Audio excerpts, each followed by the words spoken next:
Africa, a continent often celebrated for its vibrant cultures and breathtaking landscapes, also harbors architectural marvels that stand as testaments to power, history, and incredible design. Beyond the safari plains and bustling cities lie the majestic abodes of its leaders, structures that are far more than just administrative buildings. These presidential palaces are often the epitome of grandeur and national pride, showcasing a blend of traditional artistry and modern architectural prowess. From sprawling estates with lush gardens to intricately designed buildings steeped in history, these residences are true masterpieces.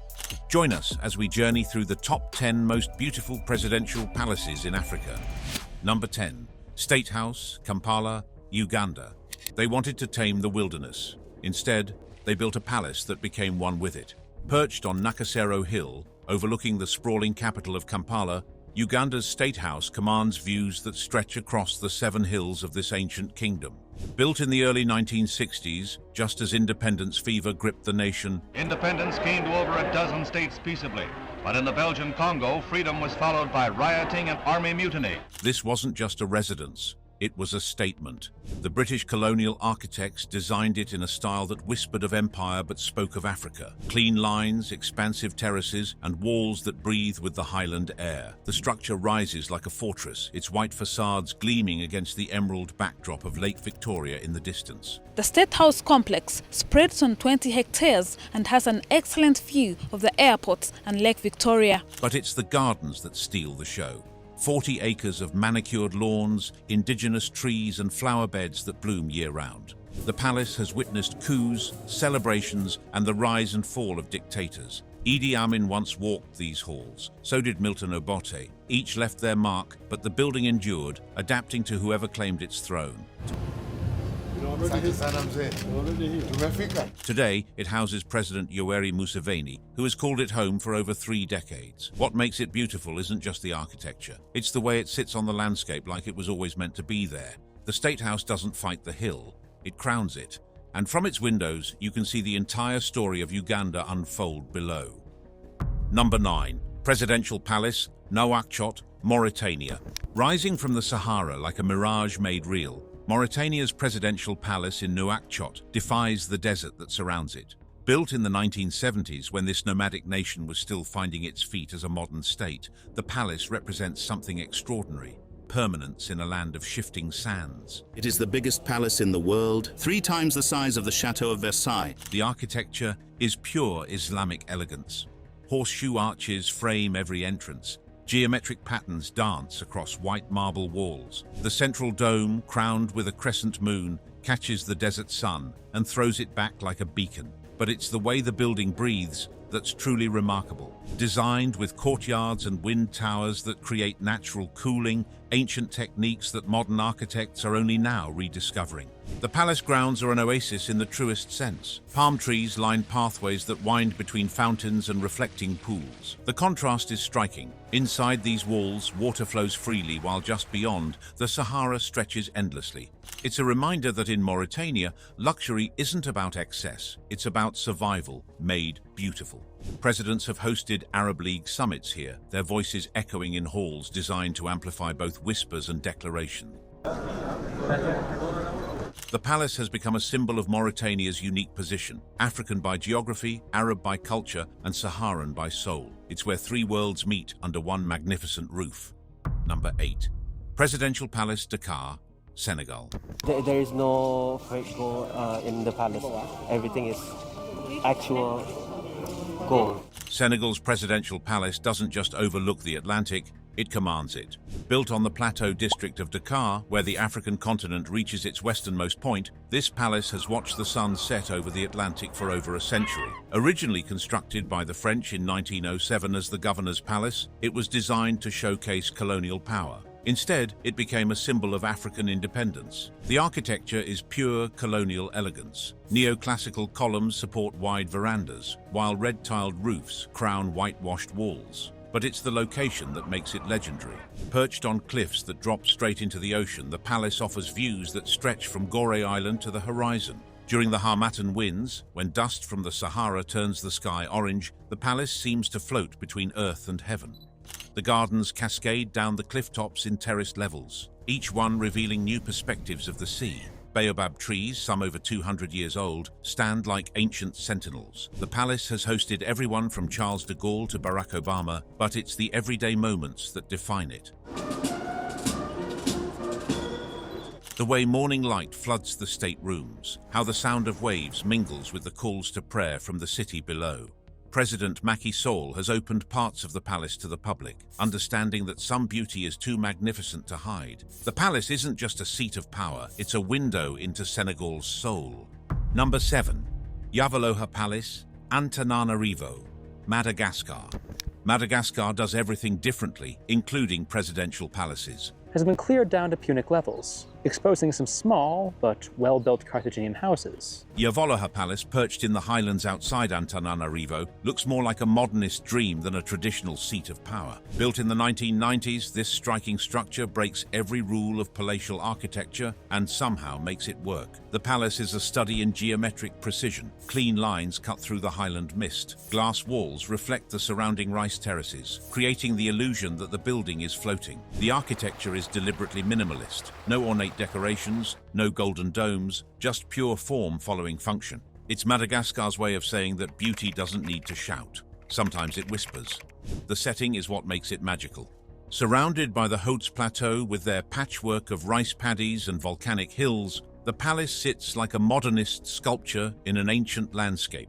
Those large blocks in the center of our screen belong to the wall's foundations. The gardens are planted with endemic species found nowhere else on Earth. Madagascar's gift to the world is its unique biodiversity, and the palace grounds are a living showcase. Inside, the palace is said to be equally minimalist. No gilded halls or crystal chandeliers. Instead, spaces that breathe with the highland air. Rooms that frame the landscape like living paintings. It's a palace that understands that in Madagascar, nature is the ultimate luxury.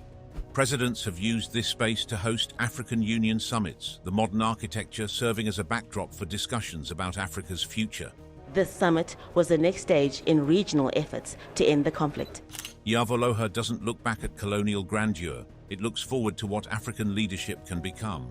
Number 6. Republican Palace, Khartoum, Sudan. Captured the presidential palace in the capital Khartoum from occupying rebel forces.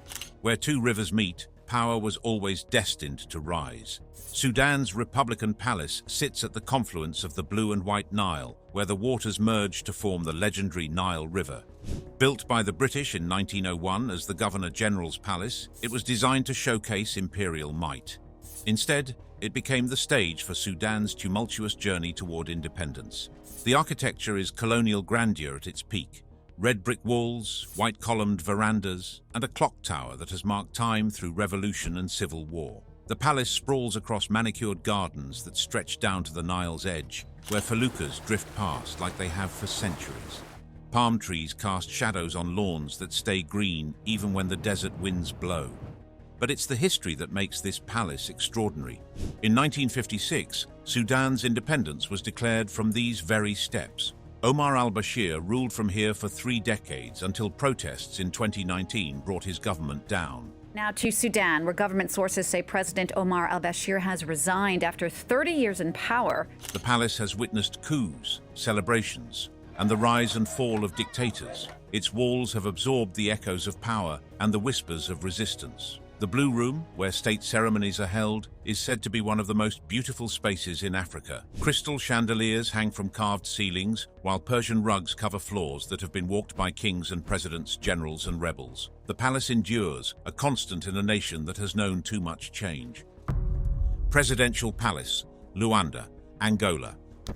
Angola's presidential palace rises from Luanda's coastal plateau like a Portuguese dream translated into African reality. Built in the 1960s during the final years of colonial rule, this pink-hued masterpiece was designed to be the governor's residence. Instead, it became the symbol of a nation reborn from the ashes of civil war. The architecture is pure Portuguese colonial. Baroque flourishes meet tropical practicality. Pink walls, the color of Luanda's famous sunsets, are punctuated by white trim and red-tiled roofs. Tall windows open onto balconies that catch the Atlantic breeze, while courtyards provide cool refuge from the equatorial heat. The palace doesn't fight the climate, it dances with it. The gardens are a masterpiece of tropical design.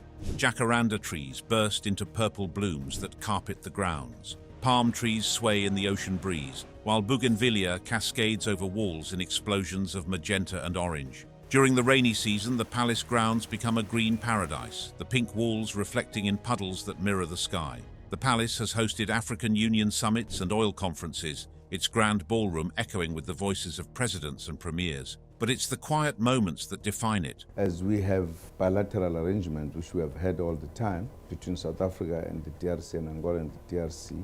The way morning light filters through the jacaranda trees, how the sound of waves mingles with the hum of the city below. President João Lourenço has modernized parts of the palace while preserving its colonial charm. We will continue to invest in human beings as the main agents of development, in their education and training. It's a building that refuses to choose between past and future, instead embracing both with equal grace. Number 4. State House, Nairobi, Kenya. Kenya's State House doesn't just overlook Nairobi, it watches over the entire nation. Built in 1907 during the colonial period, this magnificent structure sits on 40 acres of manicured grounds in the heart of the capital. What started as the governor's residence became the symbol of Kenya's independence struggle and eventual triumph. The architecture is colonial grandeur adapted for the African highlands.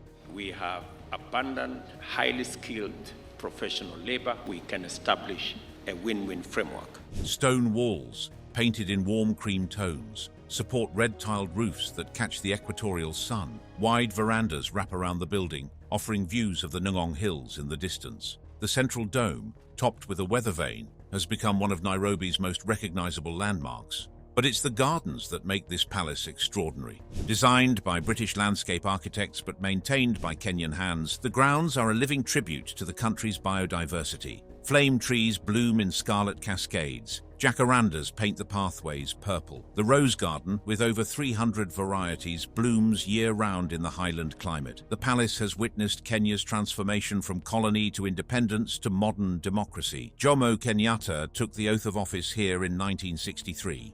My leadership has not been to darkness and death, but to light and prosperity. Mwai Kibaki signed the new constitution from these grounds in 2010. The building has absorbed the dreams and struggles of a nation finding its voice. Today, President William Ruto continues the tradition of opening the palace for state functions and cultural events. The State House isn't just a residence, it's a living museum of Kenya's journey from colony to confident nation.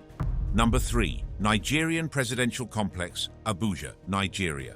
Nigeria doesn't do anything small, including presidential palaces. Aso Villa, the presidential complex in Abuja, sprawls across 400 hectares of the nation's purpose-built capital. Completed in 1991, this isn't just a palace. It's a small city designed to showcase the power and ambition of Africa's most populous nation. Aso Rock Villa, also known as the Villa, Aso Rock or State House, is the official residence and office of Nigeria's president. The architecture is uniquely Nigerian, modern design infused with traditional elements. The main residence, Aso Rock Villa, sits beneath the massive Aso Rock Formation, the ancient monolith that gave the complex its name. A massive natural stone formation. The villa takes its name from this iconic rock. Clean lines and geometric patterns echo Hausa architectural traditions, while the use of local stone and materials grounds the building in Nigerian soil. The complex is a masterpiece of landscape architecture. Artificial lakes reflect the sky, while bridges connect different sections of the sprawling compound. The grounds are planted with indigenous trees and flowering shrubs that bloom in the cycles of Nigeria's seasons. During the Harmattan, when dust from the Sahara turns the sky hazy, the white walls of the villa seem to glow. The palace has hosted African Union summits, G20 meetings, and state visits from world leaders. The banquet hall, one of the largest in Africa, can host over 1,000 guests. But it's the private moments that define Aso Villa. The way the rock looms over the residence like a protective giant, how the call to prayer from nearby mosques mingles with the hum of power. Presidents from Shehu Shagari to Bola Tinubu have called this place home. The villa represents Nigeria's ambitions, not just to lead Africa, but to take its place among the world's great powers. Number 2. Presidential Palace, Bissau, Guinea-Bissau. Sometimes the most beautiful things come in the smallest packages. Guinea-Bissau's presidential palace in Bissau proves that grandeur isn't about size, it's about soul.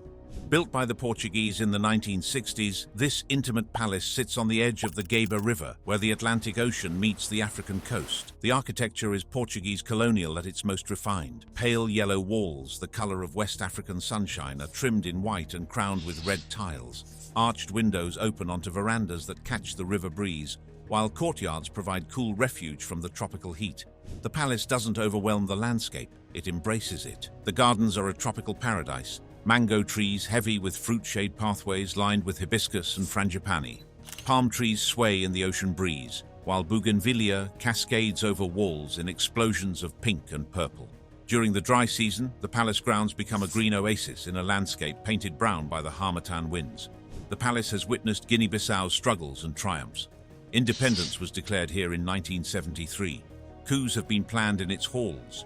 Presidents have risen and fallen within its walls. At the Uhuru Stadium, the Articles of Independence were handed by the Duke to the country's Prime Minister. But the building endures, a constant in a nation that has known too much change. What makes it beautiful isn't just the architecture, it's the way it sits by the river like it was always meant to be there. The palace doesn't demand attention, it earns it one sunset at a time. Number 1. Carthage Palace, Tunis, Tunisia. They built it where legends were born. Carthage Palace doesn't just overlook the Mediterranean, it commands it from the very hills where Hannibal once planned his conquest of Rome. Built in the 1960s as Tunisia emerged from French colonial rule, this palace represents something extraordinary, the rebirth of a civilization that once challenged the Roman Empire. The architecture is pure Moorish magnificence. White marble walls rise from manicured gardens, while blue-tiled domes catch the Mediterranean sun and throw it back like jewels. Those large blocks in the center of our screen belong to the wall's foundations. Horseshoe arches frame every entrance, their geometric patterns telling stories in stone. The palace doesn't just borrow from Islamic architecture, it perfects it, creating spaces that breathe with the sea breeze and glow with North African light. The setting is what makes it legendary. Perched on the hills of ancient Carthage, the palace offers views that stretch from the ruins of the Punic Empire to the azure waters of the Mediterranean. So this is an old village that existed here before the Romans. On clear days, you can see the Italian coast shimmering in the distance. The gardens cascade down the hillsides in terraced levels, each one revealing new perspectives of the sea and the archaeological wonders below. Inside, the palace is said to be a masterpiece of North African craftsmanship. Mosaic floors tell the story of Tunisia's rich history, while carved cedar ceilings frame rooms that have hosted Arab League summits and state visits from around the world. The Blue Room, where state ceremonies are held, is considered one of the most beautiful spaces in the Mediterranean. Presidents from Habib Bourguiba to Kais Saied have called this palace home, understanding that they're not just leaders of a nation, but guardians of a legacy that spans 3 millennia. The palace has witnessed the Arab Spring, the birth of Tunisia's democracy, and the country's emergence as a beacon of hope in a troubled region. But it's the way the palace sits on the landscape that makes it truly magnificent. Built on the ruins of ancient Carthage, it doesn't erase history, it crowns it. Every sunset that paints the Mediterranean gold is a reminder that some places are destined for greatness, and some palaces are built not just to house power, but to inspire it. Which of these magnificent palaces captured your imagination? Could any of them rival the great palaces of Europe or Asia? And what stories do their walls still whisper in the African wind? Drop your thoughts below, hit that subscribe button, and stick around, because Africa's treasures run deeper than palaces, and we're just getting started uncovering them.